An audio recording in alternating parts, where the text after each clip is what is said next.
नमस्कार भाव, बहुत बहुत स्वागत है नमस्कार। आपका। नमस्कार। भाव, अब तो बीएमसी के चुनाव की तारीखों का भी ऐलान हो गया है। 25 साल तक उद्धव ठाकरे की शिवसेना का कब्जा रहा है बीएमसी में। अब क्या करेंगे वो इस बार? वो इनके लिए तो स्ट्रगल फॉर एग्जिस्टेंस जिसको बोलते हैं, अस्तित्व की लड़ाई है। और एक बात अच्छी है कि अकेले मुंबई का यानी बीएमसी का नहीं है, 29 कॉरपोरेशन है महाराष्ट्र में।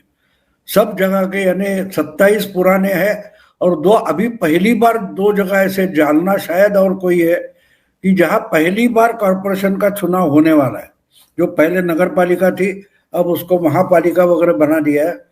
तो लेकिन इम्पोर्टेंट मुंबई है, क्योंकि मुंबई 7-8 राज्यों से भी इसका बजट बढ़ा है और दूसरी देश की आर्थिक राजधानी है, फाइनेंशियल कैपिटल है।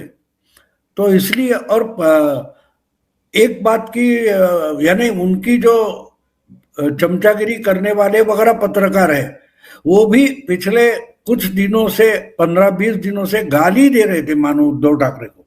चमचागिरी, उनकी सराहना करने वाले कि आप क्या कर रहे हो। सिर्फ मुंबई का मतलब महाराष्ट्र नहीं होता, क्योंकि बीच में 288 कुछ नगर पालिका नगर परिषद के चुनाव हो गए, तो उसमें से 20 कुछ रोके गए जो 20 तारीख को अभी हो गए और 21 को उसका टोटल काउंटिंग होगा। तो 288 जो छोटे शहर है, कस्बे हैं, वो नगर पालिका और नगर परिषद के चुनाव में उद्धव ठाकरे, राज ठाकरे वहां गए तक नहीं। और उद्धव की तो बात छोड़ो, शरद पवार की पार्टी का भी कोई उस प्रचार में गया नहीं। और ये छोटी बात नहीं, कुछ 50-70 लाख के आसपास वहां के वोटर है, ये गए तक नहीं। उनकी पार्टियां क्या कर रही है उसकी चर्चा तक मीडिया में नहीं थी। तो इनके चमचे ही गुस्सा हो गए कि क्या आपके लिए सिर्फ मुंबई और बीएमसी ही महाराष्ट्र है, ये बोलने लगे। लेकिन मैं उस पर खुश था, यानी उद्धव ठाकरे के लिए खुश था। मैंने उनकी सराहना की कि भाई कम से कम थोड़ा दिमाग उद्धव ठाकरे का जगह पर आ रहा है, सही चल रहा है। कि जहां से शिवसेना की शुरुआत हो गई थी, जिस मुंबई में इनके पिताजी ने पैर जमाए 20 साल, और बाद में वो आहिस्ता आहिस्ता मुंबई ठाणे से निकलकर महाराष्ट्र में फैल गए। लेकिन अगर आपका जो गढ़ है मुंबई और ठाणे, अगर वही जगह आपका किला ढह जाता है या ढीला हो जाता है, डगमगाने लगता है, तो बाकी का जो महाराष्ट्र है उसमें आप कुछ कर नहीं पाओगे। और पिछले विधानसभा चुनाव में उसका सबूत मिल गया। इनके 20 एमएलए चुनकर आए, उसमें से 10 आधे एमएलए सिर्फ मुंबई के और 10 पूरी महाराष्ट्र में फैले हुए। कोकण में एक है, या नॉर्थ महाराष्ट्र में कोई 1-2 है, मराठवाड़ा में या विदर्भ में 1-2 करके 10 होते हैं, और अकेले मुंबई में 10 है। तो अगर उद्धव ठाकरे रिवाइवल के लिए और सर्वाइवल के लिए अगर बीएमसी में अपनी ताकत झोंकना चाहते और साथ में अपने चचेरे भाई को ले रहे, तो सही बात है। क्योंकि मीडिया के लिए पॉलिटिक्स नहीं होती, मैं नहीं मानता। पॉलिटिक्स अपनी अपनी पार्टी के लिए होते हैं, अपनी पार्टी के ताकत बढ़ाने के लिए, अपनी पार्टी का विस्तार करने के लिए होती है, ना कि मीडिया को हेडलाइन और ब्रेकिंग न्यूज देने के लिए होती है। तो मीडिया को क्या पसंद आएगा, इस पर जो नेता चल पड़ते उनका नुकसान होता है। जो हो गया उद्धव ठाकरे का, शरद पवार का, कांग्रेस का महाराष्ट्र में नुकसान हुआ है, या बिहार में हम देखते कांग्रेस या आरजेडी का नुकसान हुआ है, तो क्यों हुआ है? इनका एजेंडा मानो मीडिया तय करता था। इनके चमचे बैठे थे, वो यूट्यूब में हो गए या मेन स्ट्रीम मीडिया में हो गए। अगर वो तय करते हैं तो आप क्या करोगे? देखो, कैप्टन कमेंट्री बॉक्स में होगा तो मैच जीते नहीं जाते, कैप्टन को भी मैदान में होना पड़ता है। और इनके कैप्टन सब मीडिया में बैठे थे, तो उन पार्टियों का नुकसान हो गया। तो अगर उद्धव ठाकरे उनका साथ छोड़कर खुद के राह पर चल पड़े कि भाई कुछ भी हो जाए, हमको मुंबई फिर से कब्जा करनी है, तो अच्छी बात है। देखो, उनकी पॉलिसी मुझे पसंद हो ना हो, लेकिन मैं जब एनालिसिस करता हूं तो मैं हर पार्टी के लिए उनकी आइडियोलॉजी है, उनकी पॉलिसी है, उसके तहत वो सही जा रहे या नहीं जा रहे, उसकी आलोचना करता हूं, सराहना करता हूं। अब उबाठा शिवसेना यानी उद्धव ठाकरे की जो शिवसेना है, उसको फिर से अगर महाराष्ट्र में अपने पैर जमाने हैं तो उनका जो गढ़ है मुंबई और ठाणे, वहां उनको अपनी ताकत बनानी पड़ेगी, संगठन बनाना पड़ेगा, ताकत से खड़ा रहना पड़ेगा। और ये चुनाव खत्म होने के बाद 3 साल कुछ नहीं है, ना विधानसभा है ना लोकसभा है। और बीएमसी जो है वो बाकी सारे कारपोरेशन या नगर पालिकाओं से भी ज्यादा इंपॉर्टेंट बन जाता है शिवसेना, क्योंकि शिवसेना की ओरिजिनल लीडरशिप जो थी और आज भी है वो मुंबई से ही निकलती है। तो उनको जब मैं था, मैं जब सामना नहीं था और मार्मिक करके उनका जो वीकली था उसमें मैं एडिटर था, जब मुंबई से निकलकर शिवसेना पूरे महाराष्ट्र में फैल गई 87-86 के बाद, और 3 सालों में उन्होंने विधानसभा में 2 नंबर की जगह ले ली। तो वो कैसे फैली थी? अब मुंबई का एक एक छोटा जो पार्षद था, कारपोरेटर था, वो अलग अलग जिले के लिए उन्होंने संपर्क प्रमुख प्रभारी बनाया और वहां 3 सालों में शिवसेना खड़ी हो गई। लेकिन वो लीडरशिप, उसको जो संस्कार थे वो मुंबई के कारपोरेटर थे, जिस कारपोरेटर को बाला साहब ने अपनी ढांचे से बनाया था, अपने मोल्ड से बनाया था। तो अगर उद्धव को पर फिर से जो ताकत गवाई है वो लानी है तो उनको मुंबई में पैर जमाकर खड़ा रहना पड़ेगा, जीतना पड़ेगा। भले पूना हो या पुणे हो या संभाजी नगर हो या नागपुर हो या नासिक हो, वहां कुछ नहीं होगा तो बिगड़ता नहीं, लेकिन मुंबई में खड़ा होना पड़ेगा अगर उबाठा को असली शिवसेना बनना है तो। और ये एकनाथ शिंदे भली भांति जानते हैं, और इसलिए उन्होंने भी तय किया कि मुंबई में जब तक उद्धव ठाकरे स्ट्रांग है तब तक एकनाथ शिंदे की शिवसेना पूरी नहीं हो जाती। बाकी महाराष्ट्र में उद्धव है या नहीं उससे एकनाथ शिंदे को मतलब नहीं है। एकनाथ शिंदे को मतलब है जब तक वो मुंबई में उद्धव ठाकरे को मात नहीं देते तब तक पूरी की पूरी शिवसेना एकनाथ शिंदे की लीडरशिप पे नहीं आएगी। ये एकनाथ अच्छी तरीके से जानते हैं और इसलिए वो भी बीजेपी के साथ हाथ मिलाकर उद्धव को छोटा करने की कोशिश कर रहे, ना कि अपने को बड़ा करने की, बीजेपी से बड़ा करने की। उद्धव वहां फंस गए थे जहां एकनाथ शिंदे फंसना नहीं चाहते, और अगर कमबैक करने के लिए उद्धव ने अपने चचेरे भाई से 19 साल 18 साल के बाद हाथ मिलाया है और मुंबई में कॉन्सेंट्रेट किया है, तो मैं मानता हूं कि वो सही राह पर जा रहे हैं। और इसलिए बीएमसी के चुनाव इंपॉर्टेंट है और उसका फैसला बिल्कुल 1 महीने में होगा। आज 16 दिसंबर है, 16 जनवरी को काउंटिंग होगी, वोट मतगणना होगी और नतीजे सामने आ जाएंगे। भाव, लेकिन पहले और अब के शिवसेना में फर्क है ना। उद्धव ठाकरे की पूरी शिवसेना कैसे बिखर गई है, एकनाथ शिंदे के साथ चली गई, और आप कह रहे हैं ठाणे में भी अपने पैर जमाने पड़ेंगे उद्धव ठाकरे को, लेकिन ठाणे तो शिंदे का गढ़ है, तो राह तो बहुत मुश्किल हो गई ना उद्धव ठाकरे की, और अपनी वजह से ही उन्होंने ये सब हाल बनाया है पार्टी का। देखो, एक बात होती है, तो आप जितने बड़े ओहदे पर जाते हो, आपके पास जितनी पावर आती है, जितने अधिकार आ जाते हैं, उसके बाद आपकी जिम्मेदारी बढ़ जाती है।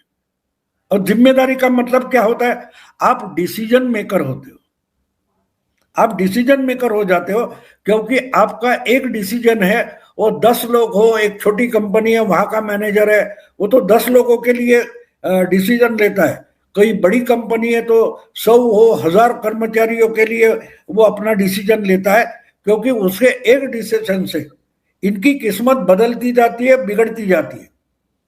तो जब आप लीडर होते हो तो आपके पार्टी के तो हजारों कार्यकर्ता होते हैं, सेकंड या थर्ड रैंक के लीडर होते हैं, उनकी किस्मत आपके हाथ में होती है।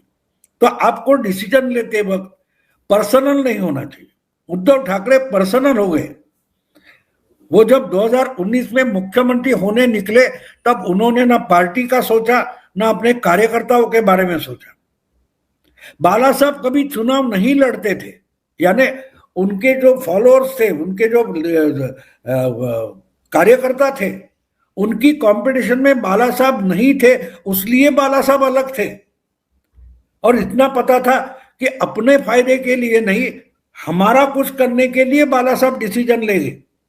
उद्धव की बात ये नहीं थी। उद्धव बार बार बोलते रहे, मैंने पिताजी को वचन दिया था कि शिवसैनिक को मैं मुख्यमंत्री बनाऊंगा, और जब समय आया तो खुद बन गए।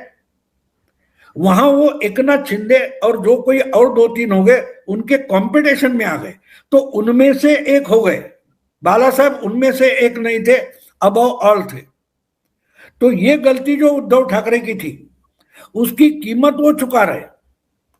बाला साहब की जो मैं आपको एक बड़ी इंपॉर्टेंट जानकारी देता हूं कि शिवसेना एक ऐसी पार्टी है जो पार्टी बनी, लेकिन पहले 10 साल उसका कोई हेडक्वार्टर नहीं था, मुख्यालय नहीं था।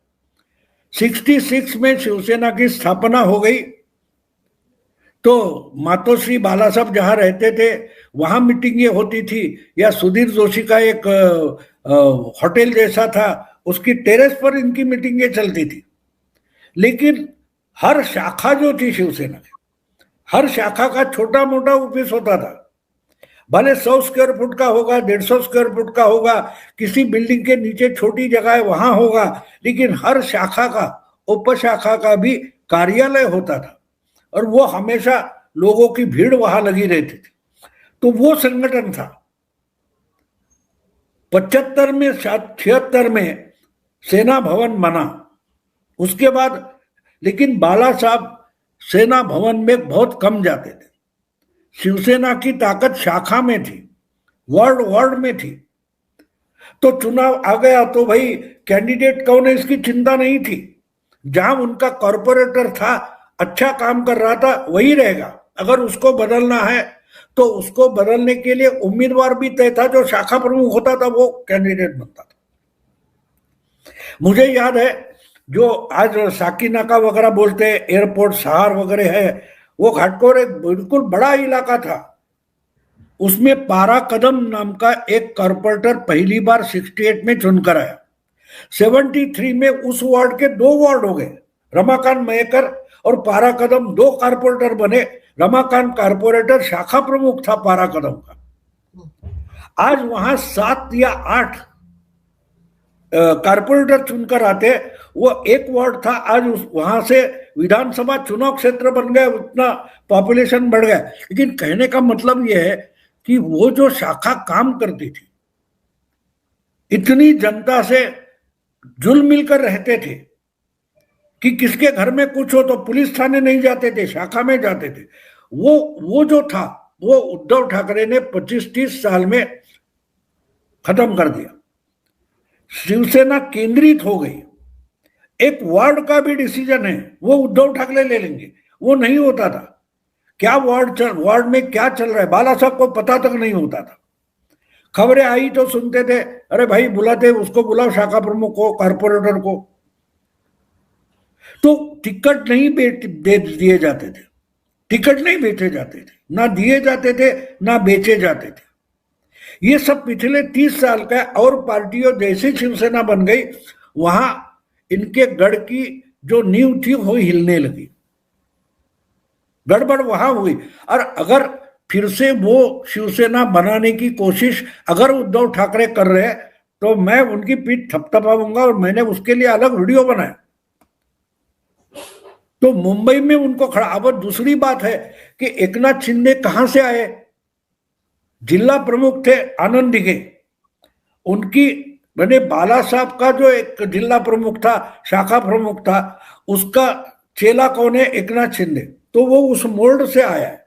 वो कार्यकर्ता था, शिवसैनिक था, शाखा प्रमुख था, फिर कारपोरेटर बना, फिर एमएलए बना, फिर मिनिस्टर बना।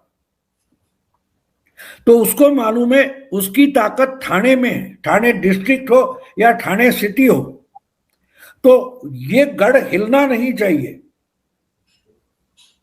लेकिन मुंबई में उद्धव को शह देना है तो बीजेपी के साथ वो रहेगा, छोटा भाई बनकर रहेगा, कोई बात नहीं, लेकिन ठाणे में वो बड़ा भाई रहेगा। ये बीजेपी को एक्सेप्ट करना पड़ेगा। और दोनों ने वो तय किया है कि तुम तुम्हारा गढ़ रखो, हम उद्धव का गढ़ लेते हैं। लेकिन उद्धव मार्जिनलाइज हो जाता है तो मुंबई की शिवसेना भी आहिस्ते आहिस्ते खिसक कर एकनाथ के पास आ जाएगी। तो मुंबई की शिवसेना भी और पूरी की पूरी शिवसेना एकनाथ के नेतृत्व में उसका रिवाइवल हो सकता है। और ये करना जरूरी है तब तक जब तक उद्धव ठाकरे मुंबई पर कब्जा करके बैठेंगे, तब एकनाथ पूरी शिवसेना अपने कब्जे में नहीं ले सकते। इसलिए पर्सनल नहीं होना है लड़ाई में। आपको मैं एक उदाहरण देता हूं, गावस्कर का है। गावस्कर ने बढ़िया बोला था कि एक बार वो पाकिस्तान के साथ मैच खेल रहे थे और कोई बॉलर था, वो दौड़ते दौड़ते फास्ट बॉलर फॉलो थ्रू तक आता था और गाली देता था। तो श्रीकांत ने गावस्कर को पूछा, फील्डिंग बदल रही थी तो बीच में आकर वो देते ना टाइम पास करके बात करते, तो गावस्कर को पूछा ये बॉलर कौन है, बहुत गाली देता है। तो गावस्कर ने उस बॉलर का नाम बताया, तब श्रीकांत हैरान हो गया, क्योंकि पहली 2 ओवर में उसको उसने फोड़ के रखा था, 6 और 4 मारे थे। लेकिन जब नाम सुना वो हैरान हो गया, अरे बाप रे इतना बड़ा बॉलर है, मैं उसका मारा। और तीसरी ओवर में तीसरे या चौथे बॉल पर वो एलबीडब्ल्यू आउट हो गया, वो बैट पकड़ खेलने लगा। तो गावस्कर कहता है कि श्रीकांत एक बात भूल गया, बॉलर कोई भी हो, तुझे बॉलर से नहीं खेलना है, तुझे बॉल से खेलना है। जब बॉलर से खेलने लगते हो तो उसका बोझ चढ़ जाता है, बैगेज आ जाता है। तो उद्धव के साथ लड़ना नहीं है, शिवसेना बीजेपी के साथ रहकर उद्धव की शिवसेना मार्जिनलाइज करनी है। इसको खेल बोलते हैं। ये एकनाथ भली भांति समझता है और इसलिए छोटा भाई तो छोटा भाई, लेकिन पहला टारगेट उद्धव है, ना कि बीजेपी है। मीडिया वाले उद्धव एकनाथ और देवेंद्र के झगड़े चल रहे हैं, ये है वो नहीं है, बिल्कुल नहीं है। क्योंकि एकनाथ जानता है कि उसकी प्रायोरिटी क्या है। उसकी प्रायोरिटी बीजेपी को हराना या बीजेपी से बड़ा बनना नहीं है। जब तक उद्धव मार्जिनलाइज नहीं हो जाता तब तक बीजेपी से पंगा लेना नहीं है, ये एकनाथ जानते हैं और उसी ढंग से जाते हैं। जब आगे चलकर वो बीजेपी से भी 2 हाथ कर सकते हैं, कोई बड़ी बात नहीं है। लेकिन भाव जैसे अभी तो आपने भी जिक्र किया कि कहीं ना कहीं देवेंद्र फडणवीस और एकनाथ शिंदे के बीच भी अनबन की खबरें आ रही थी। अब ये हो गया है कि नहीं, मिलकर चुनाव लड़ेंगे, क्योंकि जो छोटे छोटे कस्बों में चुनाव हुए उसमें कहीं ना कहीं दोनों पार्टियां आमने सामने भी आ गई थी, नुकसान भी हुआ। आपको लगता है कि जो ये एनडीए है या महायुति है, इसमें सब कुछ ठीक ठाक है? नहीं, उससे कुछ नहीं होगा। देखो, एक बात होती है, बड़ा परिवार होता है। जब बड़ा परिवार होता है तो बड़े परिवार में एक बात होती है हमेशा कि आपके बच्चे होते हैं, छठेरे जो भाई होते हैं, बहना होती है, एक साथ रहते हैं, उनकी शादियां हो जाते हैं, उनके बच्चे होते हैं। अब पोता पोती में झगड़ा हो जाता है, 2-3 फैमिली जो होती है एक ही परिवार में, तो उसका झगड़ा लेकर घर टूटता नहीं है। हाँ, झगड़ते हैं, एक दूसरे को गालियां तक देते, लेकिन परिवार बनकर इकट्ठा रहते। तो पोते तीसरे जनरेशन में कुछ झगड़ा हुआ है इसलिए परिवार टूटेगा, ये कल्पना विलास होता है, वैसा नहीं होता है। हाँ ठीक है, एक विधानसभा क्षेत्र में, एक तहसील में जो एक छोटी नगर पालिका है, उसमें जो झगड़ा है वो अगर आप स्टेट लेवल पर लाते हो तो वो परिवार रहता नहीं है। परिवार, देखो मैं आपको याद दिला दूं, जो बीजेपी में अभी है प्रवीण दरेकर, ये राज ठाकरे के गुट का था, फिर मनसे से एमएलए भी बना, बाद में बीजेपी के साथ चला गया, लेकिन उसको कारपोरेशन का टिकट चाहिए था, लेकिन ये राज वाला है इसलिए उद्धव ने नकारा था। वो आगे चलकर मनसे के साथ गया तो एमएलए बना, उद्धव उसको पार्षद नहीं करना चाहता था। और ये जो कल घोसालकर नाम की महिला जो बीजेपी के साथ चली गई, उसका ससुर और प्रवीण दरेकर, इन दोनों में मारामारी तक हुई थी। तो जब उद्धव ये लोकल वार्ड के लेवल का पॉलिटिक्स पूरे पार्टी का पॉलिटिक्स बनाए, वहां उनका नुकसान हो गया। वो ना एकनाथ शिंदे के पार्टी में चल रहा है, ना बीजेपी में चल रहा है, ना महायुति में चल रहा है। ये वार्ड का झगड़ा है, ये तहसील का झगड़ा है, ये जिले का झगड़ा है। वो झगड़ेंगे, बाद में इकट्ठा बैठेंगे, ये तय हुआ है।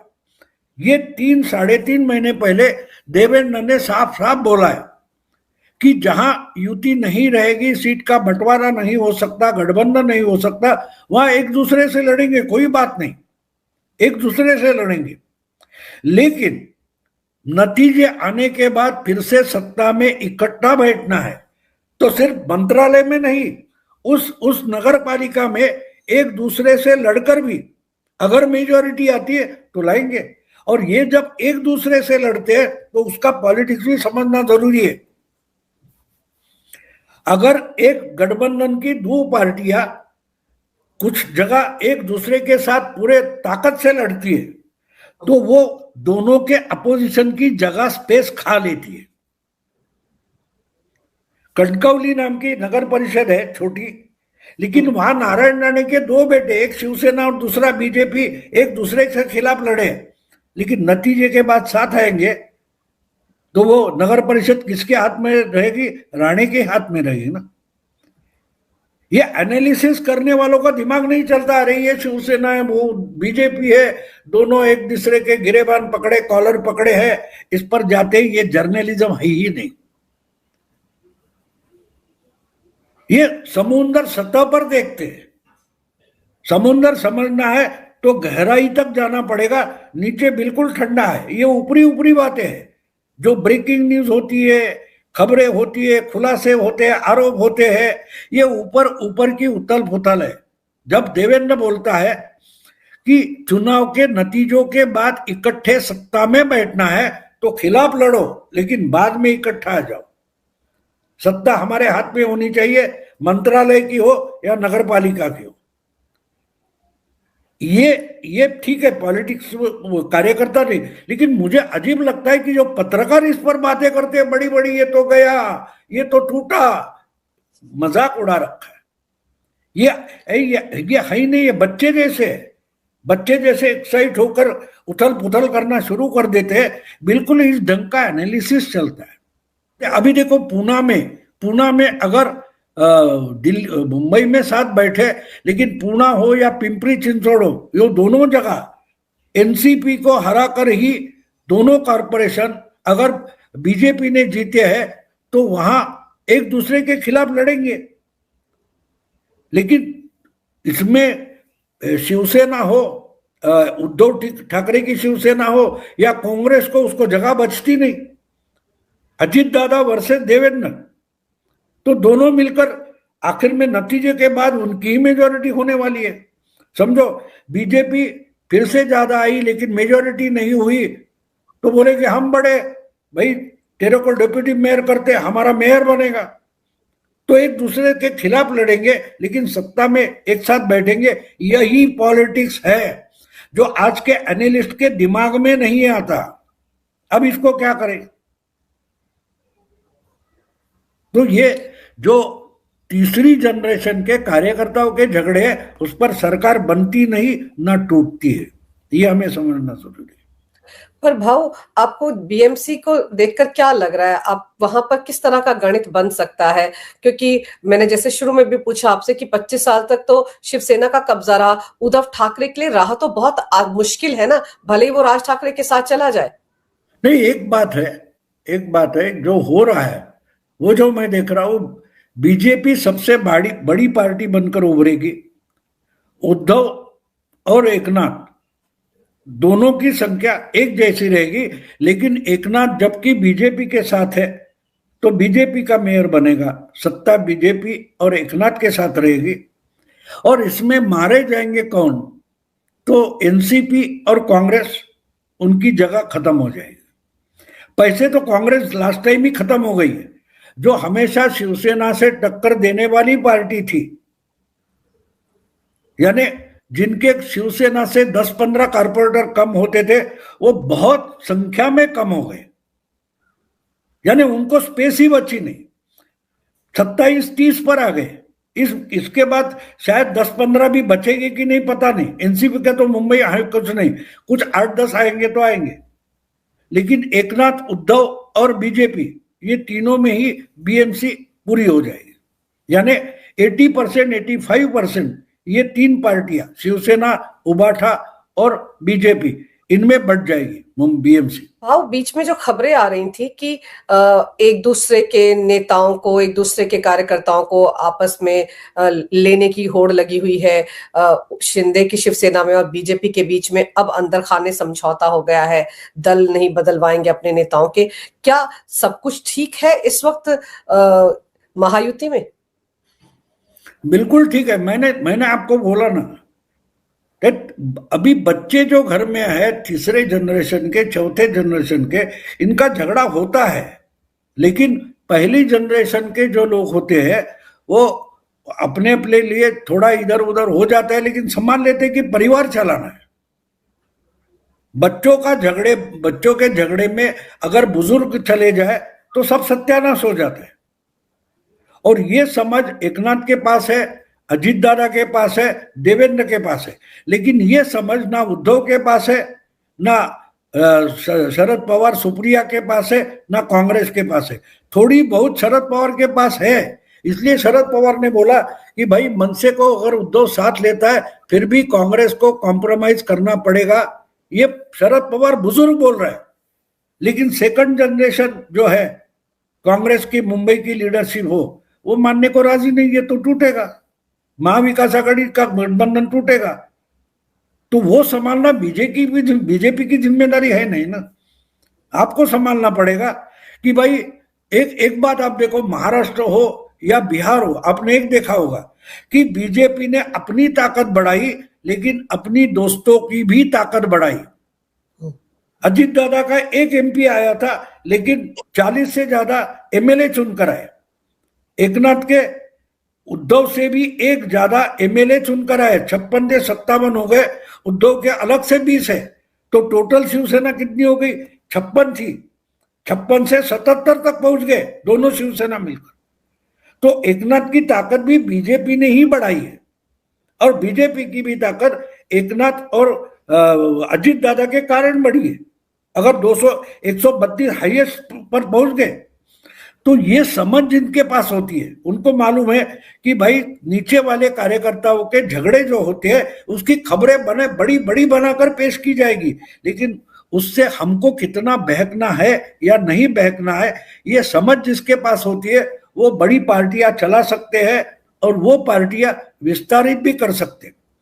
क्योंकि सबसे बड़ी बात है कि जो बाजार गप होते हैं, बाजारों में चर्चा चलती है, उसके आधार पर कोई अपना कंपनी चलाने लगा तो कंपनी डूब जाएगी।